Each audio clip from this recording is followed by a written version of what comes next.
¿Cómo están mis queridos hermanos? Es un verdadero gozo, una alegría permanente el tener la oportunidad de compartir con ustedes el consejo de la palabra. Siempre reitero la importancia que ésta tiene, no por quien lo dice, sino más bien porque la base de donde la extrae es la palabra de Dios. Porque esta sí es viva y esta sí es eficaz. El hombre tiene buenos conceptos, tiene de repente buenas aplicaciones, pero sigue siendo hombre y muchas veces las motivaciones pueden ser tan variadas y tan difíciles de entender o tan fáciles de entender que nos perdemos. Pero la palabra de Dios no. Esta tiene una sola línea. Hace algunos días inicié un estudio sobre los deberes cristianos señalados en el libro de Romanos en todo el capítulo 12. Y precisamente hablábamos del verso 1 y el verso 2, en el cual debemos entregar nuestras vidas en un sacrificio vivo, santo, agradable a Dios. Hoy vamos a continuar y en el mismo capítulo 12 de Romanos, en el verso 5, quiero que reflexionemos hoy. Así nosotros, siendo muchos, somos un cuerpo en Cristo y todos miembros los unos de los otros. Vamos a orar. Gracias Dios, porque tú has dejado tu escritura para que sea de utilidad para nosotros, para que ésta funcione como un manual de vida, para que cuando tengamos esa incertidumbre de no saber qué hacer, de no saber cómo hacerlo, entonces tomemos el consejo y cuando tengamos la certidumbre de cómo hacerlo, sigamos tomando el consejo de tu palabra, Dios. Porque esta, como dice la misma escritura, es una palabra que tiene vida y que tiene eficacia.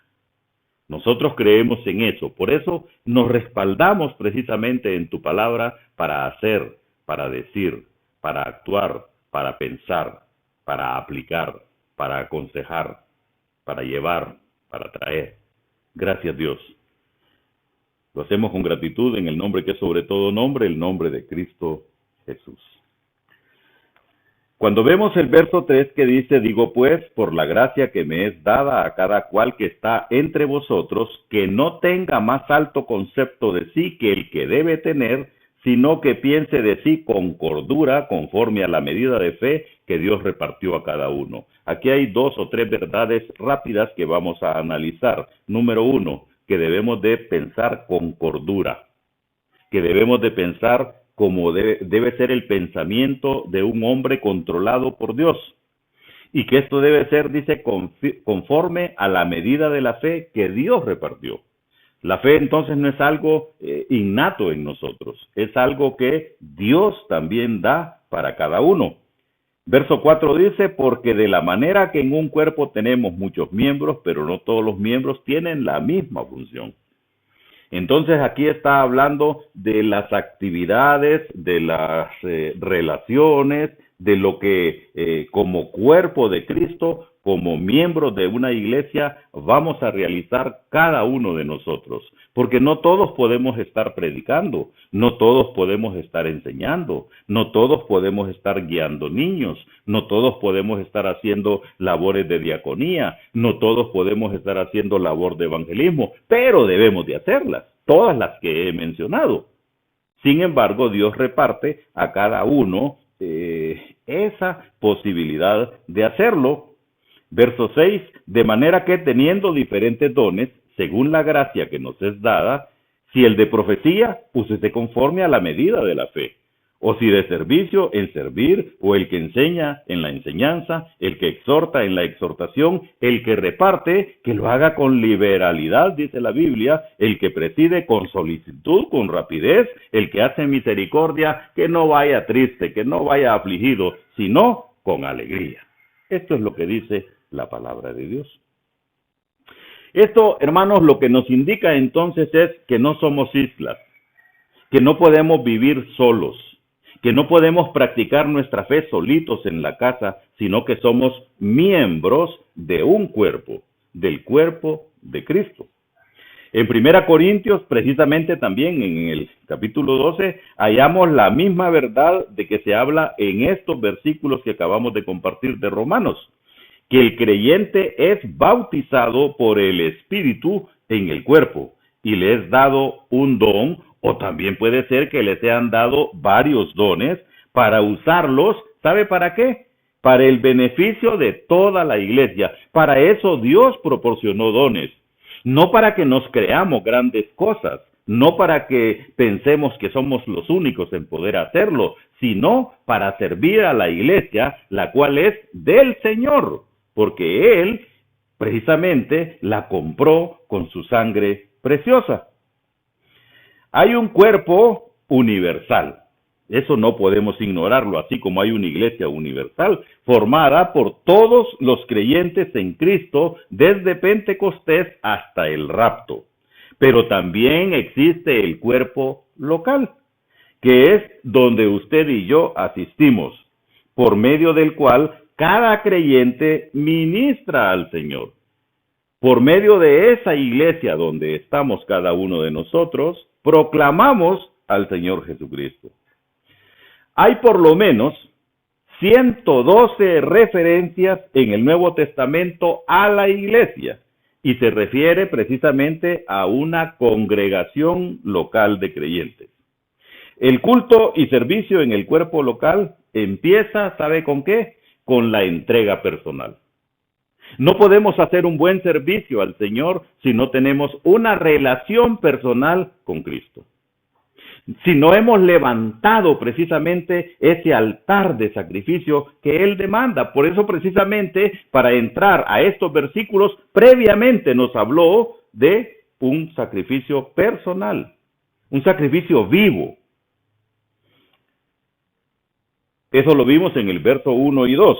Y luego una evaluación sincera de los dones espirituales que el creyente posee en el verso 3. Pablo no nos dice que no pensemos en nosotros mismos de ninguna manera, sino que no debemos pensar más alto de lo que nuestros dones espirituales garantizan. Si un hombre es llamado para ser pastor, Dios se lo revelará cuando use sus dones en la iglesia. Observe usted qué interesante esta aplicación, porque entonces ser pastor de una iglesia no corresponde a una formación académica, sino a un llamado personal, a un don desarrollado precisamente en la iglesia que Cristo compra. Nuestros dones difieren, o sea, tenemos diferentes dones, pero todos proceden del Espíritu y deben usarse para la gloria de Cristo. Así como somos salvos por gracia, todos, ninguno es por obras, por medio de la fe, como lo encontramos en Efesios 2, 8 y 9. Debemos ejercer nuestros dones espirituales conforme a la medida de la fe y según la gracia que nos es dada. Versículo 6. Pablo hace una lista de 7 ministerios y lo voy a leer brevemente por razones de tiempo. Primero, profecía. Está en Corintios, en 1 Corintios 14:3. Está el servicio, que literalmente quiere decir diaconar, diaconía, servicio, y puede referirse precisamente a este oficio, al de servir. La enseñanza, de acuerdo a 2 Timoteo 2:1-2, una responsabilidad sumamente importante. Exhortación, que significa estimular a las personas a servir y ser fieles al Señor. 5. El que reparte, lo cual debe hacerse con sinceridad de corazón y por motivos puros. Lo repito, con sinceridad y con motivos puros, el que reparte, según Hechos 5. Y el que preside, se refiere al gobierno en la iglesia local, 1 Timoteo 3, 4 y 12.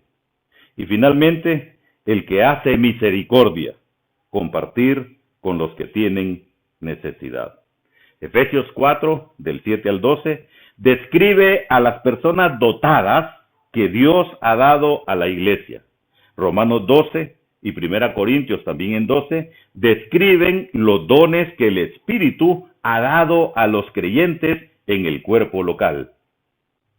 Es peligroso tratar de servir al Señor con dones que Él no ha dado.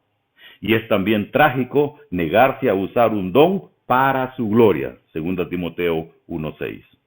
Los 12 hombres que se mencionan en Hechos 19:1-7 ignoraban al Espíritu y sus dones. Los 7 hombres en Hechos 19:13-16 intentaron falsificar los dones que no poseían. Eso también es muy peligroso. Queremos hoy, queridos hermanos, reconocer a través de estas enseñanzas que estamos llamados para servir a la iglesia con los dones que Dios nos ha dado a cada uno de nosotros. Vamos a orar. Gracias, Dios, por todo lo que tú has hecho por nosotros. Nos has provisto de una salvación tan grande, nos has perdonado nuestros pecados, nos has abierto las puertas del cielo y nos has dado ministerios preciosos aquí en la tierra para que podamos ejercer dones que también tú nos has dado, para ejercer un llamado que también tú has hecho. Gracias, Dios, porque también nos diste la palabra, la cual nos redarguye, nos enseña, nos exhorta, nos llama. Gracias, gracias porque tú lo has hecho todo. En el nombre de Cristo oramos. Amén. Dios les bendiga, mis muy queridos hermanos.